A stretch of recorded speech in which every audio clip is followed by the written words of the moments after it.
Baik, kita tadi sudah membaca yang ada di dalam kitab Wahyu pasal 3 ayat 7 sampai 13. Yaitu dalam pelajaran ini kita akan mempelajari jemaat atau gereja yang terbaik, yaitu jemaat di Philadelphia. Philadelphia itu terletak di selatan tenggaranya Sardis. Kota ini tidak besar, tidak semakmur atau setenar kota-kota di pesisir, tapi kota itu masih punya sifat-sifat yang mengesankan. Namanya itu untuk menghormati pendiri kota itu, yaitu Raja Pergamus, yaitu Attalus II Philadelphus namanya.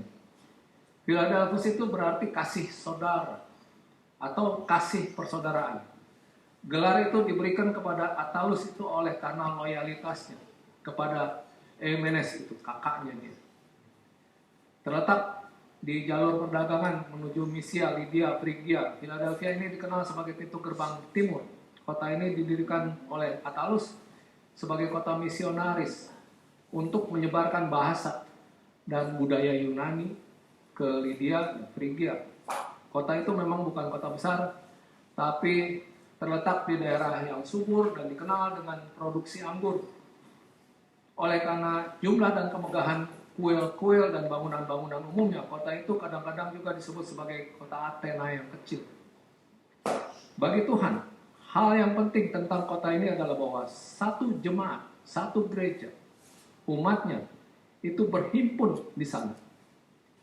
Jemaat yang sudah diuji dengan keras di masa lalu dan bahkan akan menghadapi hal yang lebih buruk di masa depan. Surat Yesus yang tidak berisi teguran ditulis untuk menghibur kelompok kecil orang yang berharga bagi Yesus ini. Yesus pertama-tama menghibur para anggota itu dengan mengingatkan mereka tentang identitasnya. Di ayat 7 itu katakan, dan tuliskanlah kepada malaikat, artinya utusan jemaat di Philadelphia, inilah firman yang kudus, yang benar, yang memegang kunci Daud. Apabila ia membuka, tidak ada yang dapat menutup. Apabila ia menutup, tidak ada yang dapat membuka. Yesus memperkenalkan dirinya sebagai yang kudus. Kata Yunani yang diterjemahkan kudus adalah kata yang berarti dipisahkan, dipersembahkan kepada Allah yang kudus. Di dalam perjanjian lama, bait suci itu kudus. Sistem pengorbanan itu kudus. Orang-orang itu sendiri harus menjadi kudus. Yesus menunjukkan bahwa Yesus sepenuhnya didedikasikan untuk tujuan kedatangannya ke dunia ini, termasuk salib, kubur yang kosong, dan pemuliaannya nanti. Istilah aslinya itu disediakan untuk Tuhan sebetulnya yang kudus itu, yang maha kudus itu, hanya untuk Allah saja. Dengan demikian Yesus menegaskan keilahiannya. Tetapi Yesus berbuat lebih daripada itu. Sebagai Allah kekudusan, Yesus tidak bisa dan tidak akan mentolerir dosa. Gambaran ini merupakan jaminan bahwa para pelaku kejahatan akan dihukum, khususnya mereka yang menganiaya orang Kristen. Selanjutnya, Yesus mengacukan dirinya sebagai pribadi yang benar. Yesus adalah asli berarti. Tidak ada yang salah tentang dia. Apa yang Yesus katakan tentang 7 jemaat di Asia Kecil benar-benar tepat, akurat. Dia mengenal mereka dengan sempurna. Philadelphia dipenuhi dengan dewa-dewa palsu dan bahkan orang-orang Yahudi palsu. Tetapi Yesus adalah asli dan bisa diandalkan. Apakah sifat-sifat seperti ini menghibur umat Kristen yang teraniaya? Di dalam pasal 6, ketika para martir menyapa Tuhan, mereka mengacukan Yesus sebagai pribadi yang kudus dan benar. Karena Yesus kudus dan mereka tahu bahwa ia akan menghakimi dosa. Karena Yesus benar, mereka tahu bahwa Yesus akan membela umatnya. Yesus menyatakan bahwa dia memegang kunci Daud. Sebuah kunci itu memberikan otoritas kepada orang yang memiliki kuncinya. Memiliki kunci menunjukkan orang itu punya kuasa. Dan secara khusus kuasa untuk mengakui atau menolak pengakuan. fakta bahwa Yesus memiliki kunci milik Daud itu membuktikan bahwa Yesus adalah Mesias yang datang dari keturunan Daud yang sudah dinubuatkan sebelumnya. Dan bahwa Yesus sekarang sedang memerintah di atas tahta Daud itu. Oleh karena itu, Yesus menegaskan bahwa dia memiliki otoritas seorang raja dalam keadaan agungnya di sebelah kanan Allah. Yesus adalah raja di atas segala raja dan Tuhan di atas segala Tuhan. Dalam Kisah Rasul pasal 2, Petrus itu mengutip Daud tentang janji-janji yang dibuat Allah melalui Daud tentang Mesias yang akan datang itu. Petrus itu menunjukkan bahwa perikop yang berbicara tentang Mesias yang memerintah sebagai keturunan Daud itu digenapi ketika Yesus dibangkitkan dari kematian dan ditinggikan di sebelah kanan Allah. Yesus memiliki kepemilikan tunggal atas kunci itu. Yesus memiliki segala kuasa atas seluruh alam di sorga dan di bumi, seperti yang diungkapkan oleh Matius di pasal 28 ayat 18. Atas segala malaikat, atas segala kuasa, atas segala kekuatan, kalau kita baca di 1 Petrus 3 ayat 22. Juga atas jemaat, kalau kita baca Efesus 1 ayat 20 sampai 22. Juga atas raja-raja di bumi sebetulnya di Wahyu 1 ayat 5. Dan atas maut dan kerajaan maut di Wahyu 1 ayat 18.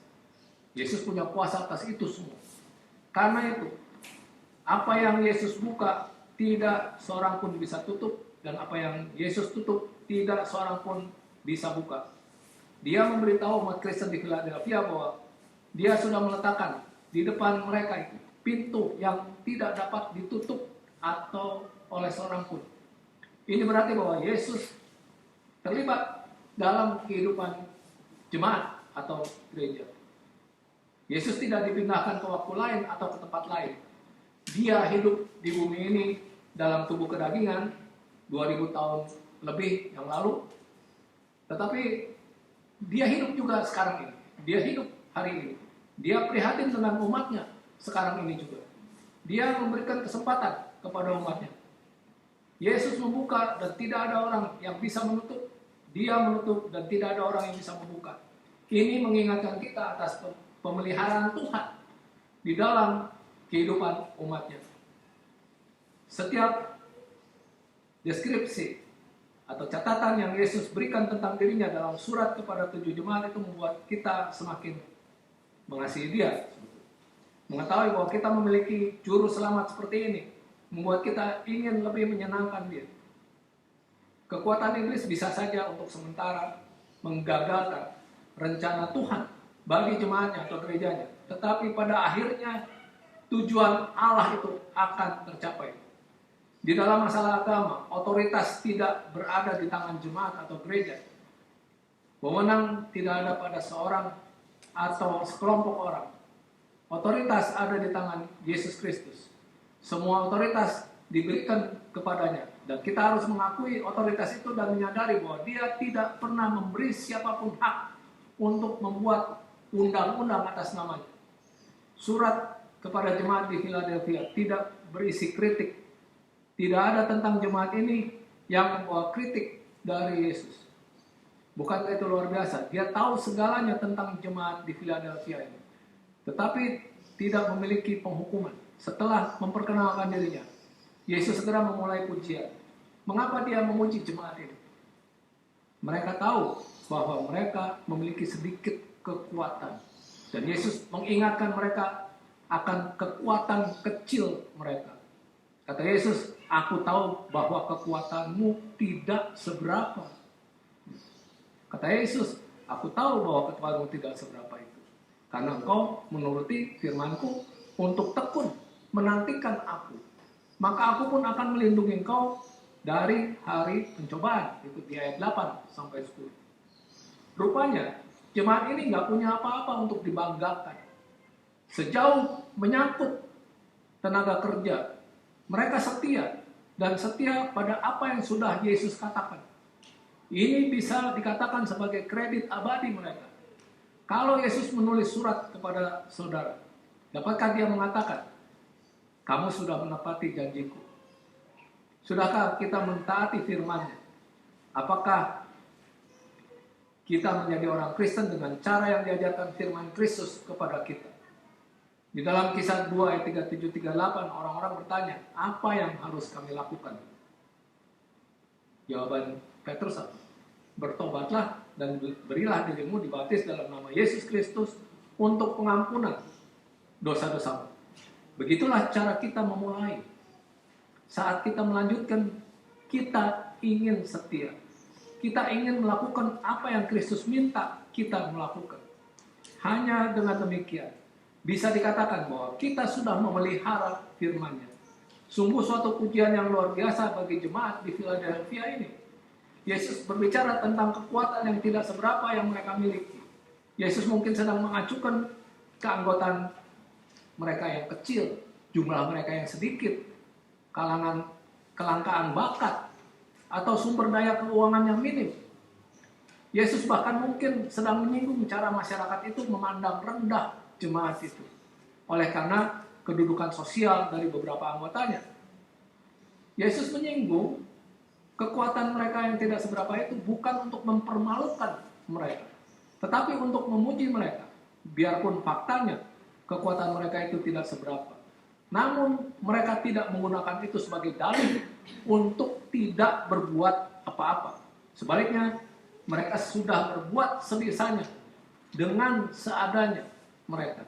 Karena engkau punya sedikit kekuatan dan memanfaatkan sebaik-baiknya kekuatan itu, aku memberi engkau kesempatan yang mana tidak seorang pun akan menghalangi engkau. Allah tidak pernah mengharapkan dari kita lebih daripada yang sanggup kita lakukan. Tetapi dia memang mengharapkan kita untuk menggunakan sumber daya yang dia berikan kepada kita. Saya pernah mengenal orang-orang Kristen dan jemaat-jemaat yang memiliki pola pandangan seperti ini. Karena kita tidak bisa berbuat banyak, kita tidak akan berbuat apa-apa. Jadi dia biarkan si pemberita Injilnya saja yang kerja, yang lainnya duduk-duduk saja. Biar dia aja yang urusan cat jiwa, biar dia saja. Yang urusan kunjungi orang-orang sakit atau mau menginjil kemana, mencari jiwa, biarin aja si penginjil sendiri. Jemaatnya diam aja. Banyak yang begitu. Jemaat di Philadelphia pada sisi lainnya adalah seperti perempuan yang Yesus puji di Markus 14 ayat 8, yang sudah melakukan apa yang bisa dilakukan. Satu hal yang orang Kristen bisa lakukan dan pernah lakukan adalah tetap setia. Yesus berkata, engkau menuruti firman-Ku dan engkau tidak menyangkal nama-Ku. Engkau menuruti firman-Ku untuk tekun menantikan Aku. Selama pelayanan Yesus di muka bumi, Yesus mengatakan kepada murid-muridnya, jika seorang mengasihi Aku, ia akan menuruti firman-Ku, kan? Itu di Yohanes 14 ayat 23. Orang mungkin menyangkal nama Yesus dengan banyak cara. Orang itu mungkin menolak untuk menerima Yesus sebagai anak Allah. Orang itu mungkin percaya bahwa Yesus adalah apa yang Yesus klaim, tapi tidak pernah menerima Yesus. Orang itu juga mungkin sudah menerima kehendak Yesus dalam hidupnya, tetapi hidup seolah-olah dia belum menerima kehendak Yesus. Jemaat di Philadelphia ini tidak menyangkal namanya. Di masa lalu tampaknya pernah ada suatu periode tertentu ketika iman mereka diuji dengan keras. Mungkin pada saat yang sama ketika Antipas itu dibunuh yang di pasal 2 ayat 13. Meskipun ada tekanan untuk menyangkal Yesus dan mengakui kaisar, mereka tetap bertahan. Bagaimana bisa mereka melakukan hal ini ketika kekuatan mereka sendiri adalah kecil? Jelas sekali, seperti Rasul Paulus sudah belajar untuk bersandar kepada kekuatan Tuhan. Kalau kita lihat contohnya di 2 Korintus 12, 9, 10. Tapi jawab Tuhan padaku, cukuplah kasih karuniaku bagimu, sebab justru dalam kelemahanlah kuasaku menjadi sempurna. Sebab itu terlebih suka aku bermegah atas kelemahanku, supaya kuasa Kristus turun menaungi aku. Karena aku senang dan rela dalam kelemahan, oleh karena Kristus. Sebab jika aku lemah, maka aku kuat. Itu pernyataan Rasul Paulus. Begitu juga kemungkinan yang di jemaat Philadelphia, dalam kelemahan dia menyerahkan penuh hidupnya dalam Yesus. Kalau saya berjalan dan tiba di jembatan yang membentang di atas jurang, saya nggak akan tanya apakah kaki saya cukup kuat untuk melewati jurang ini, saya akan tanyanya apakah jembatan ini yang cukup kuat untuk nopang saya ketika saya jalan di atas itu. Begitu juga halnya ketika kita menghadapi cobaan hidup. Pertanyaannya jangan berupa apakah kita cukup kuat menghadapi percobaan, tapi apakah Tuhan kita cukup kuat. Jemaat di Philadelphia sudah menjawab pertanyaan itu dengan iya, dengan tegas. Karena kita mempunyai Tuhan yang maha kuasa, yang maha kuat. Karena umat Kristen di Philadelphia itu bertahan, maka masa depan mereka akan dipenuhi dengan berbagai kejadian yang menakjubkan. Yesus akan terus memberi mereka berbagai peluang istimewa. Dia katakan, lihatlah aku telah membuka pintu bagimu yang tidak dapat ditutup oleh seorang pun. Kiasan tentang pintu yang terbuka itu digunakan di dalam perjanjian baru itu untuk mengajukan berbagai peluang istimewa, khususnya peluang untuk penyebaran Injil. Meskipun kota Philadelphia didirikan oleh Attalus sebagai kota misionaris untuk menyebarkan budaya Yunani, Allah sudah menggunakan itu sebagai pusat misionaris untuk sebarkan Injil ke negeri-negeri timur Asia kecil. Itu mungkin merupakan pintu penginjilan yang terbuka. Dia mungkin sudah memberi mereka kesempatan untuk menjangkau dan bagikan kabar baik tentang Kristus pada orang lain. Itu mungkin kesempatan untuk berkembang. Penginjilan akan menghasilkan pertumbuhan secara jumlah. Mungkin Yesus memberi jemaat kesempatan untuk bertumbuh secara rohani. Itu juga mungkin untuk kesempatan untuk melayani. Yesus juga sudah membuka pintu bagi saudara dan saya. Dia sudah memberi kita kesempatan. Pernahkah saudara bertanya, kenapa saya lahir saat ini? Kenapa saya lahir di tempat ini? Di mana-mana, entah di tempat yang banyak sekali Alkitab barangkali, atau yang cuma sedikit yang ada cetakan Alkitab di negara itu. Saya nggak bisa memberikan jawabannya, tapi karena saya di sini dan sekarang, saya tidak hanya memiliki kesempatan, tapi juga tanggung jawab. Kalau saya pergi ke pengadilan tanpa persiapan untuk bertemu Tuhan, bagaimana? Seluruh bumi itu bukanlah tempat yang baik untuk pergi. Kesempatan kita begitu besar untuk mengetahui kehendak Tuhan. Kita harus memberi diri kita bukan hanya untuk mengetahui, tapi juga melakukan. Kristus sudah membuka pintu di depan jemaat di Philadelphia. Dia sudah memberi mereka semacam kesempatan besar. Dia juga memberi kita kesempatan luar biasa. Suatu kebetulan yang luar biasa dalam hal menggunakan apa yang harus kita lakukan sebisanya adalah bahwa Tuhan meningkatkan potensi kita, meningkatkan kemampuan kita. Otot yang dilatih akan menjadi lebih kuat dan bisa berbuat lebih banyak. 2 talenta itu bisa menjadi 4 talenta. Tentu saja jemaat harus memanfaatkan kesempatan itu. Yesus itu membuka pintu dan mengundang kita masuk. Tapi Yesus tidak memaksa kita masuk. Umat Kristen di Philadelphia masih harus mengambil keuntungan dari situasi itu. Nampaknya Tuhan memiliki sedikit keraguan bahwa mereka akan terus berbuat sebisanya dengan potensi baru mereka itu. Sekali lagi Yesus mengatakan bahwa mereka akan dibenarkan berkaitan dengan iman mereka kepada Dia. Dikatakan apa? Di ayat 9. Lihatlah beberapa orang dari jemaah iblis, yaitu mereka yang menyebut dirinya orang Yahudi, tetapi yang sebenarnya tidak demikian, melainkan berdusta, akan kuserahkan kepadamu. Sesungguhnya aku akan menyuruh mereka datang dan tersungkur di depan kakimu dan mengaku bahwa aku mengasihi engkau. Kita diperkenalkan kepada istilah jemaah iblis ketika kita mempelajari surat kepada jemaat di Smyrna kan kemarin. Kita mencatat bahwa istilah itu mengacu kepada sinagoga biasa, sekelompok orang Yahudi yang sudah menolak Yesus sebagai Mesias. Mereka disebut jemaah iblis karena mereka melakukan pekerjaan iblis. Kita juga mengamati bahwa 2 jemaat yang tidak menerima penghukuman, yaitu Smyrna dan Philadelphia, memiliki sesuatu yang lain yang sama. Keduanya dianiaya oleh orang-orang Yahudi. Kemungkinan besar orang-orang Yahudi itu menggunakan pengaruh politik mereka untuk mendorong para penguasa Romawi lebih menindas umat Kristen. Ketika Yesus menyurati Smyrna, dia menunjukkan bahwa jemaat itu akan bertahan terhadap serangan gencar jemaah iblis itu. Janjinya untuk jemaat di Philadelphia jauh melampaui itu. Aku akan menyuruh mereka, orang-orang Yahudi palsu itu, datang tersungkur di depan kakimu dan mengaku bahwa aku mengasihi engkau, katanya. Beberapa orang percaya bahwa ini mengacu pada orang-orang Yahudi di Philadelphia yang menjadi orang Kristen. Mereka pikir ini adalah bagian dari pintu terbuka yang diberikan kepada jemaat itu. Yang lainnya berpendapat bahwa janji itu mengacu pada pengakuan enggan-engganan orang Yahudi yang tidak mau bertobat bahwa umat Kristen adalah umat khusus Allah juga. Hal lain apa saja yang mungkin dimaksudkan oleh kata itu adalah Alkitab dengan jelas mengajarkan bahwa akan tiba harinya ketika semua orang yang tidak percaya akan mengakui Yesus adalah anak Allah, dan karena itu mereka yang mengikut Dia adalah orang-orang benar. Karena ada tertulis di Roma 14 ayat 11, demi aku hidup, demikianlah firman Tuhan, semua orang akan bertekuk lutut di hadapanku. Di Filipi 2 ayat 10-11, dalam nama Yesus bertekuk lutut segala yang ada di langit dan yang ada di atas bumi dan yang ada di bawah bumi. Segala lidah mengaku Yesus Kristus adalah Tuhan bagi kemuliaan Allah Bapa.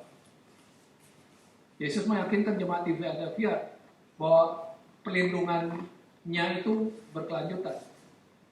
Di ayat 10 dikatakan, karena engkau menuruti firman-Ku untuk tekun menantikan aku, maka aku pun akan melindungi engkau dari hari pencobaan yang akan datang atas seluruh dunia untuk mencobai mereka yang diam di bumi.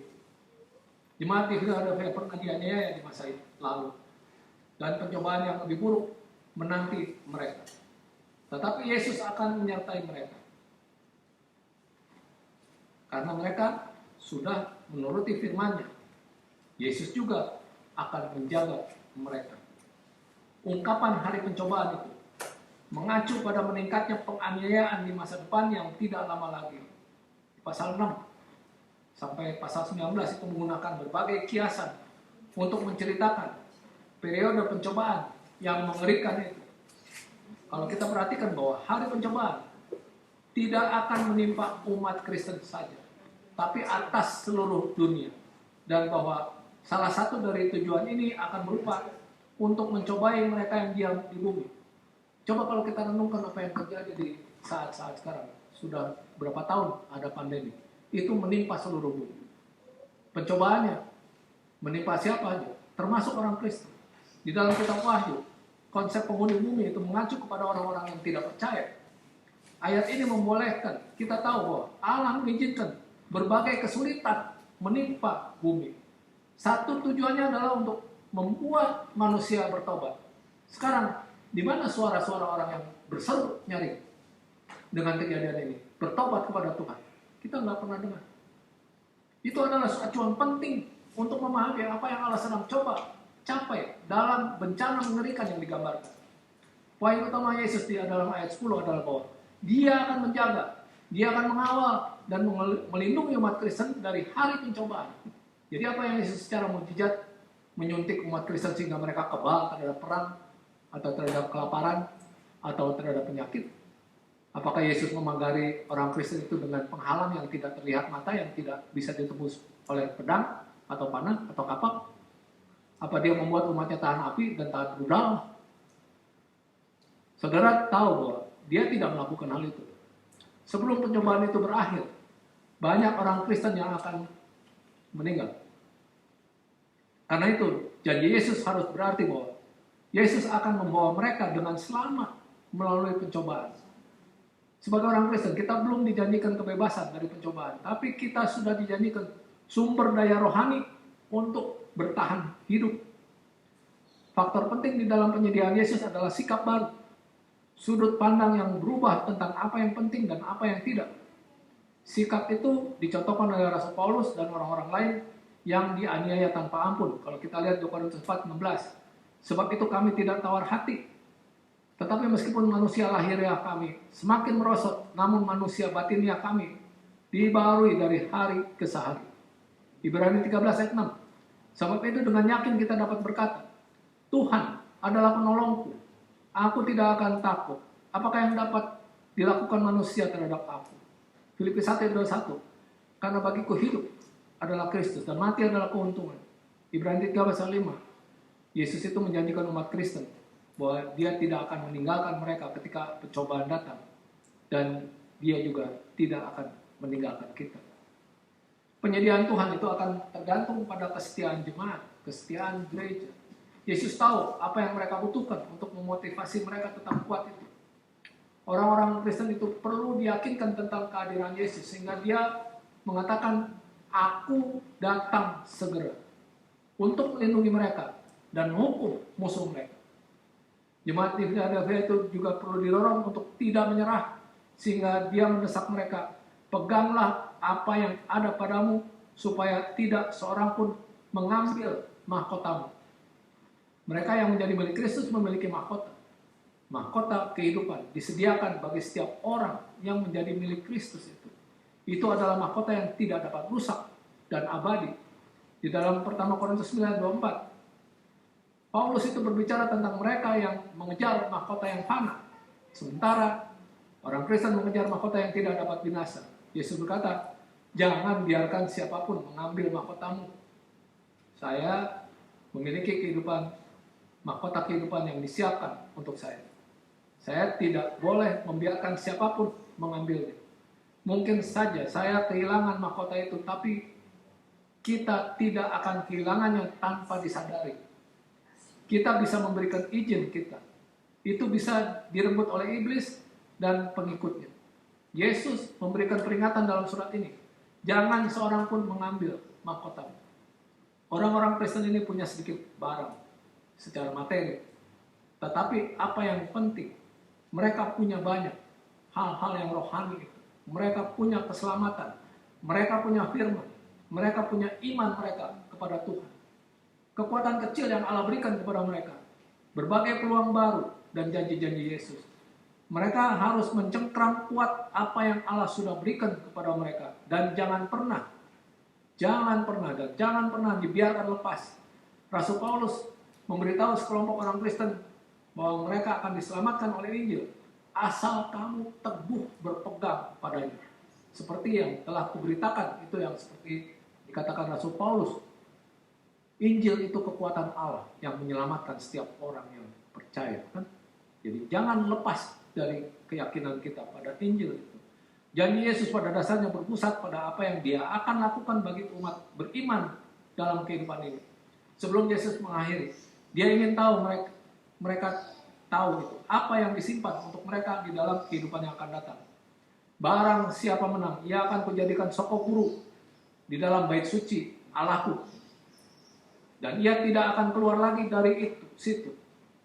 Dan padanya akan kutuliskan nama Allahku, nama kota Allahku, yaitu Yerusalem baru yang turun dari sorga, dari Allahku, dan namaku yang baru. Kita mengerti implikasi dasar acuan Yesus kepada soko guru. Artinya soko guru itu pilar, itu tiang penopang di dalam suatu rumah. Beberapa bangunan itu memiliki pilar dan kita masih menggunakan ungkapan seperti selama krisis ia adalah pilar kekuatan atau ia adalah pilar di dalam masyarakat itu.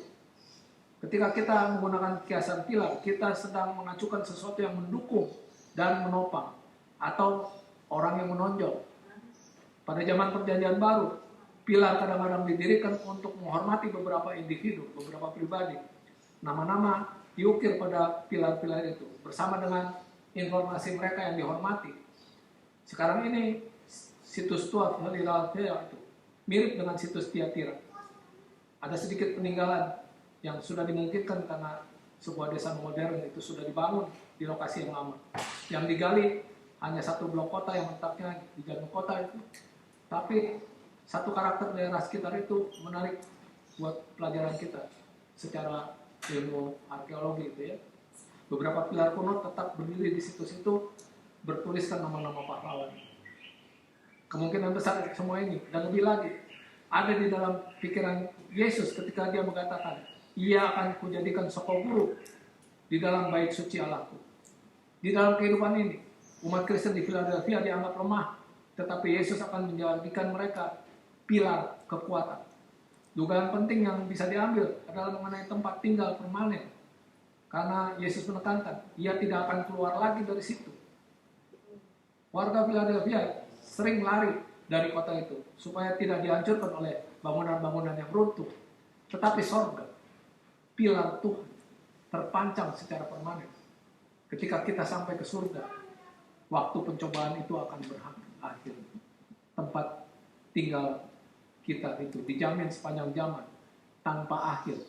Keinginan kuat pemazmur itu akhirnya akan terwujud di Mazmur 27 ayat 4 itu kan dia katakan gini, satu hal telah kuminta kepada Tuhan, itulah yang kuingini, diam di rumah Tuhan seumur hidupku, menyaksikan kemurahan Tuhan dan menikmati baiknya.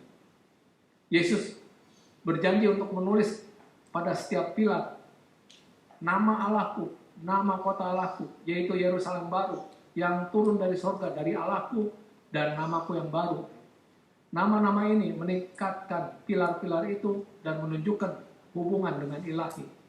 Nama Allah akan ditulis pada kita karena Ia adalah Bapa kita yang akan menghapus semua air mata dari mata kita. Yerusalem baru yang turun dari sorga, dari Allahku itu adalah nama lain untuk tempat tinggal sorgawi kita. Yerusalem lama itu sudah dihancurkan oleh bangsa Romawi sebetulnya di tahun 70 Masehi, lebih dari 20 tahun sebelumnya. Namun umat Kristen bisa menantikan Yerusalem surgawi yang mempunyai dasar, yang direncanakan dan dibangun oleh Allah. Nama Yerusalem baru itu akan diukir pada kita karena nama itu akan menjadi alamat permanen kita, alamat kita selama-lamanya. Tidak kemana-mana lagi kita di situ. Setelah itu kita akan menerima nama baru milik Yesus. Sebagai mempelai perempuan dihormati oleh mempelai laki-laki dengan memberi dia nama keluarganya. Sebagai orang Kristen, kita adalah bagian dari mempelai Kristus, yaitu jemaat atau gereja. Suatu hari dia akan muncul untuk menerima kita untuk dirinya sendiri. Kemudian Kristus menyatakan dirinya. Kita akan menjadi sama seperti dia, sebab kita akan melihat dia dalam keadaannya yang sebenarnya. Siapa bertelinga hendaklah yang mendengarkan apa yang dikatakan Roh kepada jemaat-jemaat. Surat ini memiliki pesan berharga bagi saya secara pribadi. Kata-kata itu menantang saya. Saya harus mencari dengan lebih giat berbagai kesempatan yang Allah berikan. Saya harus memperbarui komitmen saya untuk mentaati firman-Nya dan jangan pernah menyangkal dia. Saya harus memegang erat-erat semua hal yang Allah percayakan kepada saya untuk saya jaga, supaya saya tidak akan kehilangan mahkota saya. Surat ini secara khusus mendorong saya, meskipun sekarang mungkin saya lemah, suatu hari nanti saya bisa menjadi pilar kekuatan dan kestabilan itu. Kalau saya dekat dengan Tuhan dan tidak putus asa, Dia bisa melakukan sesuatu dengan saya pada suatu hari nanti. Baiklah kita ingat itu. Kita semua jemaat-jemaat yang sudah terpanggil dan sudah terpilih menjadi bagian daripada tubuh Kristus itu. Dengan kita waktu itu memberi diri kita dibaptis dalam nama Bapa, Anak, dan Roh. Kita sudah menjadi bagian daripada tubuh Kristus itu. Dan kita mengenakan Kristus itu. Kita ingat melalui korban yang di kayu salib yang menebus kita. Melalui perjamuan Tuhan yang biasa kita lakukan.